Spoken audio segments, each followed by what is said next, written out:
Hey everybody, welcome to Think Twice, Rocker Advice. My name's Elijah, making noise on the mic.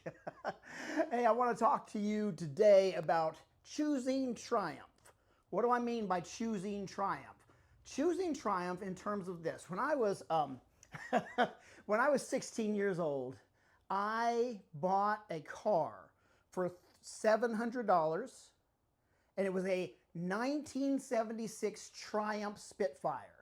And I don't know if you're familiar with a Triumph Spitfire, but there's like a club of these foreign cars, these European cars, and they are awesome. Now, I didn't know they were awesome at the time. And this one, its body was fine, its motor was fine, but it was kind of old, you know, it was brown, it had a few primer spots on there. And I didn't really value that car because I didn't know much about that car.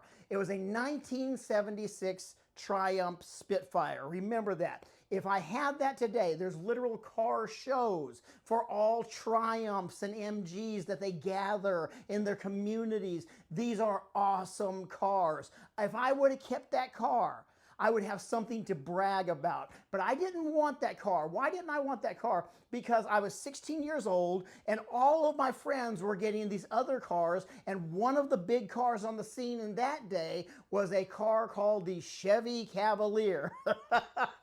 The Chevy Cavalier. Now listen, the Chevy Cavalier, if you bought this model that I had, a 1982 model, I sold my Triumph Spitfire that I got for $700.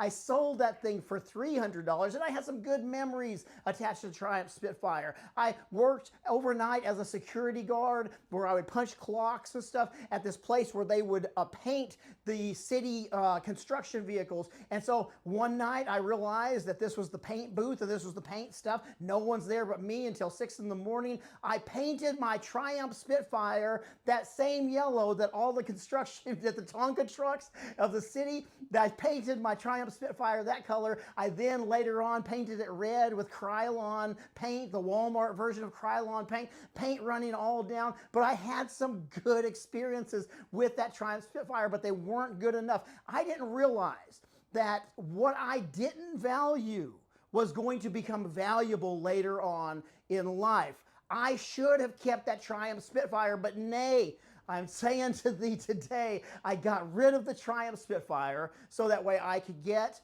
the Chevy Cavalier. I sold my Triumph Spitfire for $300. I had money saved up from my job at Pizza Hut, and I bought for $1,500, a lot more money, a 1982 Chevy Cavalier with the hatchback on there. The thing was falling apart. Its motor blew within 6 months. I ended up paying another $1,000 to get the motor rebuilt. It was nothing but trash. Now, perhaps it was newer, perhaps it was more popular at the time, but it wasn't the thing of great value that I had in my grasp.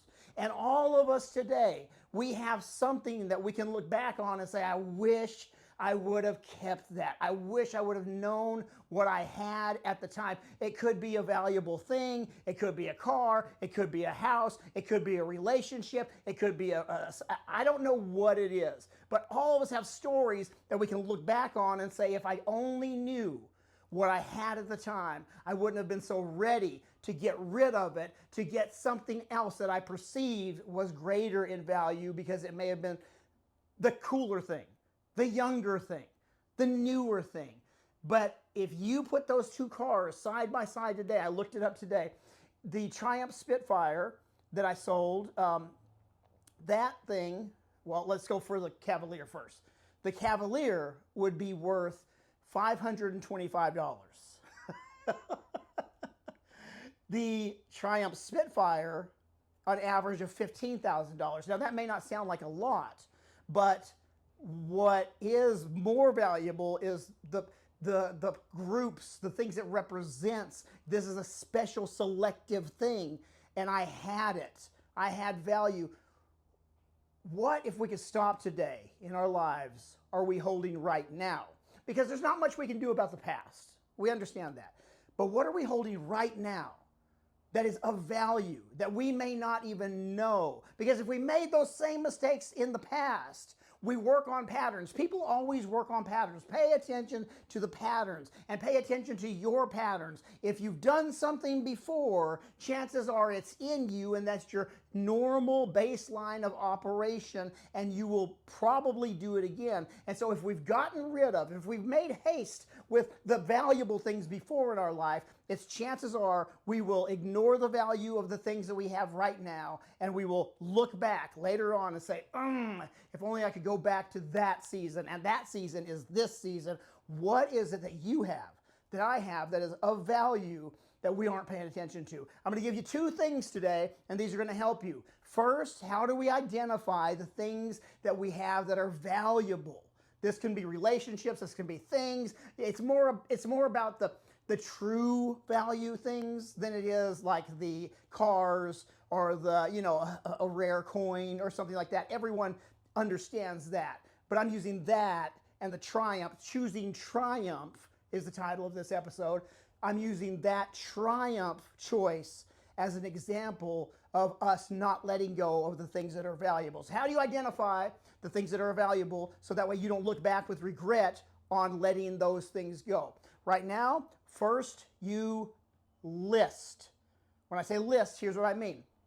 Go through every area of your life in your mind. Get a piece of paper, get your phone notes out, and identify the different areas of your life. You don't have to list them all at once, just list one. What is an area of my life? My home life. Okay, in my home life, what is it that is valuable? What is it?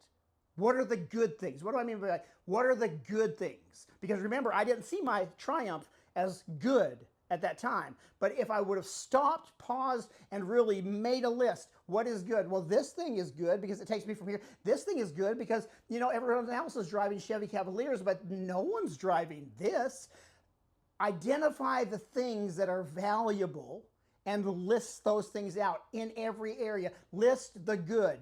That's all you have to do. List the good. What is good? Oh, my kids are good. Oh, my dog is good. Oh, my health is good. Oh, my whatever it is. Put everything that is good on that list. The bad stuff will pop up. Let that stuff process through, because even in that, I've got a flat tire, but that flat tire does remind me that I do have a running vehicle, and all it needs is a tire. All it needs is a battery. But it is a running vehicle. It's paid for, and so list that. I've got a paid-for vehicle. Everything that is good, put on that list. As you list those things, you'll begin to see that you have resources of valuable things in your life. And then when you get to, okay, that's my home life. What about my work life? What is valuable there? Oh, I can't stand going into work because I have to go in and maybe this or that, and these people I work with. Well, what is good? Okay, that person is aggravating because they're dropping the ball. But because they're dropping the ball, I'm also be able to pick up extra work, extra hour, whatever it is, and start listing those good things. List.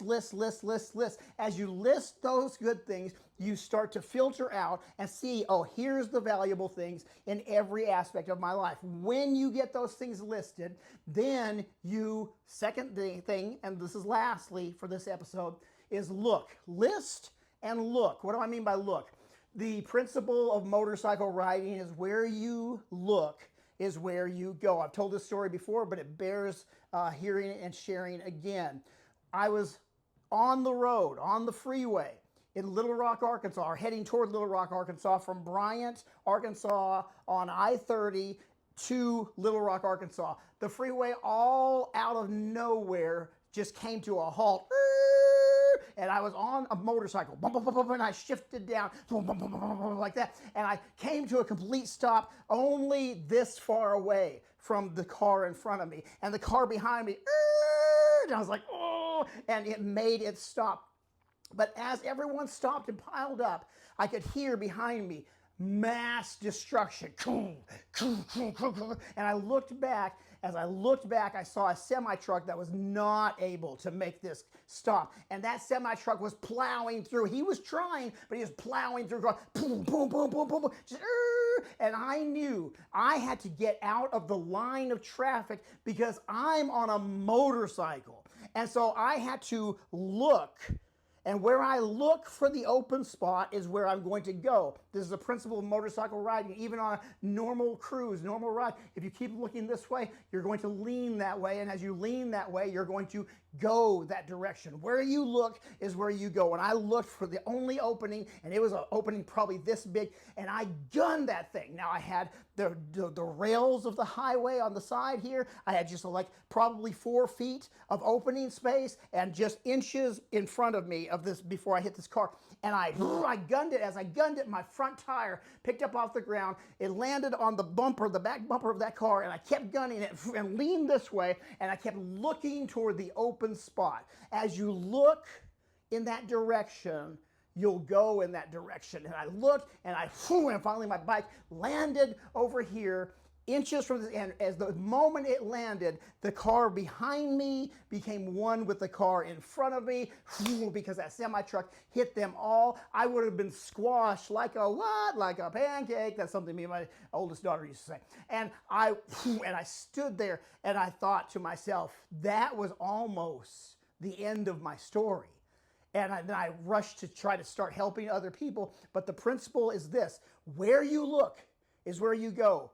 What do you need to look at to find the value and make sure you're choosing triumph over choosing the trashy thing, over choosing the thing of less value, the Chevy Cavaliers in your life? You first list them out. And secondly, you look, because where you look is where you go. That's good, isn't it? All right, I'll take your comments and your questions. Anything you want to talk about, let me know. Anything you have to say, let me know. Leave them on the below on everywhere you listen to this, everywhere you see this, probably on YouTube or clips on social media. But I appreciate every one of you. Appreciate you subscribing to the YouTube channel. Appreciate you subscribing to the podcast, and I love your support, and I thank you for it. Thanks for keeping me able to communicate for a living. My name's Elijah. Think twice, rock your advice. Have a good one. Bye.